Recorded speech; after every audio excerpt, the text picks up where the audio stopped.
तो आज हम प्रश्नावली 4.1 क्लास 10th मैथमेटिक्स में यहाँ तक हमने इससे पहले वाली वीडियो में क्वेश्चन को हल कर लिया था। आज हम ये 4 क्वेश्चन इस वीडियो में हल करने वाले हैं, तो आप वीडियो ज़रूर देखना।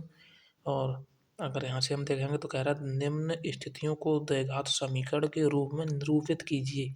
सिर्फ द्विघात समीकरण के रूप में बना के छोड़ देना है हमें। कह रहा है एक आयताकार भूखंड का क्षेत्रफल 528 मीटर स्क्वायर है और क्षेत्र की लंबाई मीटर में चौड़ाई के दुगने से एक अधिक है। तो हमें भूखंड की लंबाई और चौड़ाई ज्ञात करनी है, तो इसे हम कर लेते हैं। तो हम मान लेते हैं, हम इसमें मानते हम आपका ये दूसरे का और पहला क्वेश्चन है। लिखते हैं माना चौड़ाई, माना पहले आयताकार एक भूखंड बना लेते हैं,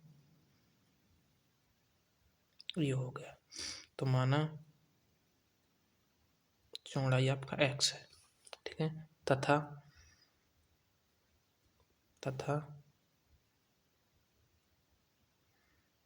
लंबाई क्या हो जाएगा। तो इसमें कह रहा है कि क्षेत्र की लंबाई मीटर में और चौड़ाई के, अर्थात चौड़ाई कितनी x, तो चौड़ाई के दोगुने से, तो 2 का गुणा दोगुने से कितना ज़्यादा, तो कह रहा है 1 ज़्यादा है। जब गुना बोलता तो गुणा करते हैं, 1 अधिक बोलता तो प्लस करते हैं, यहीं पे ये हो गया। तो कह रहा है इसका क्षेत्रफल ज्ञात कीजिए। तो लिखेंगे प्रश्नानुसार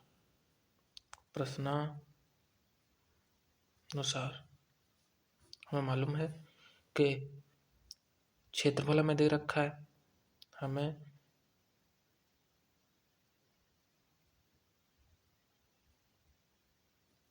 क्षेत्रफल दे रखा 528 मीटर स्क्वायर। तो क्षेत्रफल का जो क्षेत्रफल निकालेंगे, जो सूत्र होता है वो होता है लंबाई और गुणा चौड़ाई। अर्थात लंबाई का अगर गुणा किस में कर दिया जाए, चौड़ाई में, तो 528 के बराबर आ जाता है। तो लंबाई कितनी दे रखी है हमें, तो लंबाई दे रखा है हमें 2x प्लस का 1, और चौड़ाई कितनी दे रखी है, तो दे रखी x बराबर हो जाएगा 528 मीटर के। तो अगर x का गुणा 2x में करेंगे तो हो जाएगा 2x स्क्वायर, और x का गुणा 1 में करेंगे तो हो जाएगा आपका x, और यहाँ से आपका है 528। अगर हम आगे करेंगे तो हो जाएगा 2x स्क्वायर प्लस का x, और 528 इधर प्लस के इधर आके हो जाएंगे माइनस के 528, इधर कुछ नहीं तो बराबर 0 बचेगा। इसमें इतना ही हमें हल करना और कुछ नहीं करना, हो गया आपका ये। आगे अगला हमें दे रखा है दूसरा, इसी का है ये, कह रहा है देख लेते हैं फिर से इसे। तो कह रहा 2 क्रमागत धनात्मक पूर्णांकों का गुणनफल 306 है, हमें पूर्णांकों को ज्ञात करना है। तो 2 क्रमागत धनात्मक पूर्णांक मान लेते हैं ऐसे, माना पहला क्रमागत धनात्मक पूर्णांक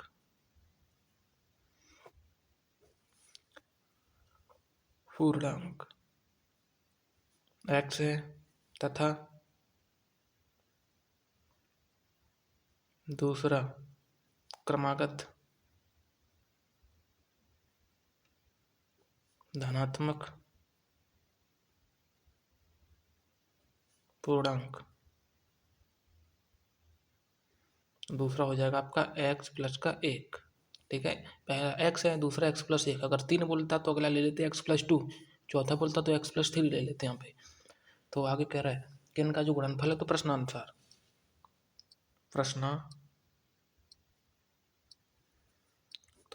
में कह रहा है कि इन दोनों का गुणनफल 306 है। तो इनका जो गुणनफल है ना, गुणनफल किसके बराबर है, तो 306 के बराबर है। गुणनफल इन दोनों का कितना, एक तो x है इंटू एक आपका x प्लस का 1, करो यहाँ से, ये 306 के बराबर है।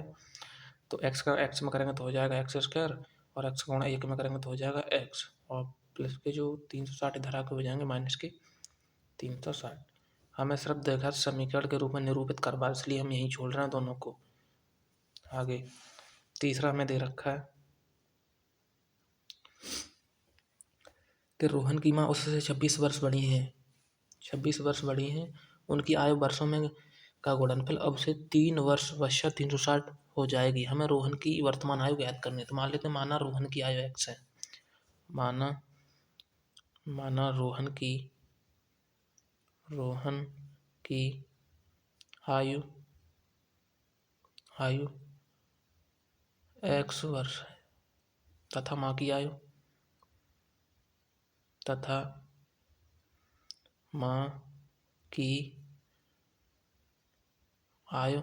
तो अगर रोहन x है, रोहन से कितनी वर्ष बड़ी हैं, तो 26 वर्ष बड़ी हैं। तो ये हो गया आपका 26 वर्ष बड़ी हैं। क्या कह रहा है कि 3 वर्ष बाद, तो यहाँ से लिख लें 3 वर्ष बाद, तो रोहन की आयु देख लो, 3 वर्ष बाद रोहन की आयु, तो 3 वर्ष बाद रोहन की आयु कितनी हो जाएगी, तो अभी x है, 3 वर्ष बाद होगी तो 3 हम जोड़ देंगे तो इतनी वर्ष हो जाएगी। और रोहन की माँ की आयु, तो रोहन की माँ की आयु, तो रोहन की माँ की आयु 3 वर्ष बाद कितनी हो जाएगी, तो वर्तमान में कितनी है अभी x प्लस के 26, 3 वर्ष बाद 3 और जोड़ दो तो आपका यहाँ से हो जाएगा x प्लस का 26 और 3 29 वर्ष, इतना वर्ष हो जाएगा। आगे कह रहा है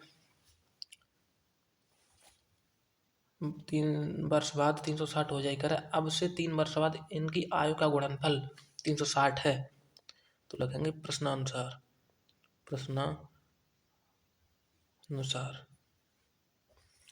तो प्रश्नानुसार में हमें यहाँ पे लिखना है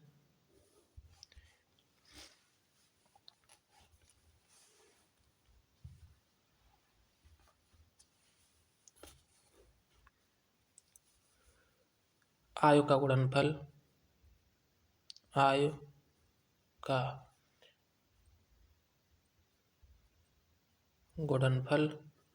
कह रहा है 360 है। आयु का गुणनफल हमें 360 दे रखा है, तो अगर हमें 360 दे रखा है तो अगर हम आगे करेंगे तो आयु का गुणनफल, आयु हमें कितनी दे रखी है 3 वर्ष बाद, तो रोहन की आयु दे रखी है x प्लस के 3, गुणा करना है, माता की दे रखी है x प्लस के 29 और ये 360 के बराबर है। तो x का अगर x करेंगे तो हो जाएगा x स्क्वायर, x का गुणा अगर 29 से करेंगे तो हो जाएगा 29x, से 3 का x से गुणा करेंगे तो हो जाएगा आपका प्लस के 3x, और 3 का गुणा 29 में करेंगे तो 3 एम 27 के हो जाएंगे 7, हासिल 1, 3 दूनी 6 और 1 7, तो 87 हो गया ये आपका, और बराबर 360। अगर हम करेंगे तो हो जाएगा एक्स स्क्वायर प्लस के 29x में अगर 3x जोड़ दें तो हो जाएगा आपका 32x, और इधर प्लस के 87 प्लस के 360 इधर आके माइनस के 360 बराबर 0। अगर हम यहाँ से करेंगे तो एक्स स्क्वायर प्लस के 32x और 87 घटाते हैं 360 में थे तो कितना बच जाएगा, यहाँ पे से घटा लेते हैं तो 360 में से हमें घटाना है 87, तो यहाँ से ढाई ले लो 10 में से अगर 7 जाएगा तो 3 बचेगा, बचा होगा 5, ढाई ले लो तो 15, और 15 में से अगर हम 8 घटा दें तो आपका बचेगा यहाँ से 7, ये बचेगा 7, यहाँ बचा होगा आपका 2, तो 273 बचा, तो माइनस के 273 बराबर 0। हमें द्विघात समीकरण के रूप में ही रखना बस। आगे आपका जो चौथा क्वेश्चन है वो देख लेते हैं, तो इसमें चौथा क्वेश्चन इम्पोर्टेंट आपका दे रखा है। एक रेलगाड़ी 480 किलोमीटर की दूरी समान चाल से तय करती है, इसकी चाल 8 किलोमीटर प्रति घंटा कम होती है तो वह उसी दूरी को तय करने में 3 घंटे अधिक लेती है। हमें रेलगाड़ी की चाल ज्ञात करनी है, तो करते हैं ऐसे, लगते माना रेलगाड़ी की एक समान चाल, तो माना रेलगाड़ी की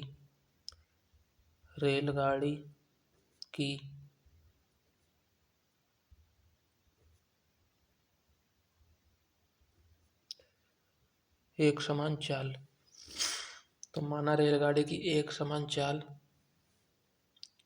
x किलोमीटर प्रति घंटा है, तो रेलगाड़ी की जो चाल मान ली वो x बराबर मान लिया, एक समान चाल किस चाल से चल रही है, तो x किलोमीटर प्रति घंटे की रफ्तार से चल रही है। इसमें कह रहा है कि रेलगाड़ी 480 किलोमीटर दूरी समान चाल से तय करती है, तो इसकी चाल 8 किलोमीटर प्रति घंटा कम कर दी जाए तो 3 घंटे अधिक समय लेता है। तो समय समय बराबर दूरी और बट्टे आपका सूत्र होता है चाल। ये याद रखना। हमें मालूम है कि समय बराबर क्या होता है, दूरी बट्टे चाल। हमें समय नहीं मालूम तो समय t1 मान लेते हैं। और दूरी कितनी है, तो दूरी चल रहा है 480 किलोमीटर। 480 किलोमीटर और किस चाल से चल रहा है, तो कह रहा है एक समान चाल से चल रहा है।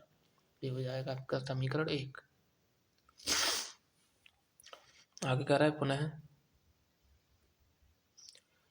फिर से आपका समय यहाँ पे t2 लगेगा दूसरे में। तो t2 कह रहा है चल 480 किलोमीटर रहा है, लेकिन एक समान चाल से अब नहीं चल रहा। कह रहा है उसकी चाल कितनी कम कर दी जाए एक समान से, तो 8 किलोमीटर कम कर दिया जाए। तो अगर 8 किलोमीटर कम कर दिया जाए तो ये 3 घंटे अधिक समय लेगा।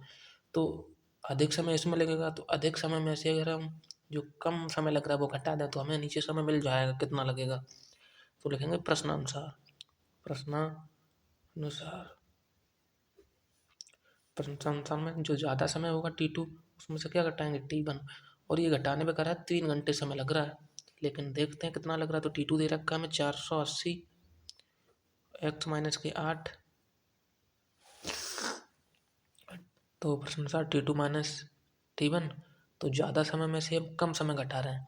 तो आपका यहाँ से कह रहा है 3 घंटे समय लग रहा है। तो ये दे रखा है 480 और माइनस के 8 और माइनस यहाँ पे दे रखा है हमें t1 480 दे रखा है, तो 480 और बट्टे में x बराबर हो जाएगा 3। यहाँ से एलसीएम ले लेते हैं। तो एलसीएम आपका आ जाएगा x और x माइनस की 8। इसका भाग इसमें देंगे तो ये कट जाएगा, आपका बचेगा x। तो यहाँ से हो जाएगा 480 x माइनस x का भाग x में देंगे तो ये कट जाएगा, आपका यहाँ से हो जाएगा 480 और x माइनस की 8 बराबर इधर आपका 3 है। तो इसका गुणा हम इधर कर लेते हैं। तो यहाँ से हो जाएगा 480 x और 480 का गुणा अगर x से करते हैं तो ये हो जाएगा माइनस के 480 x माइनस प्लस हो जाएगा माइनस, और 8 का गुणा कर लो 480 में तो 0 हम करेंगे तो 0। 8 अट्ठे 64, 64 होता है 4, हासिल 3, हासिल 6 और 8 चौक 32 और 6 हो जाएगा 40। 40 ही हो गया। और इसका गुणा इधर करते हैं तो इधर हो जाएगा आपका 3 और x का x से करेंगे तो एक्स स्क्वायर और x का करेंगे माइनस 8 से तो हो जाएगा माइनस के 8x। ये हो गया आपका।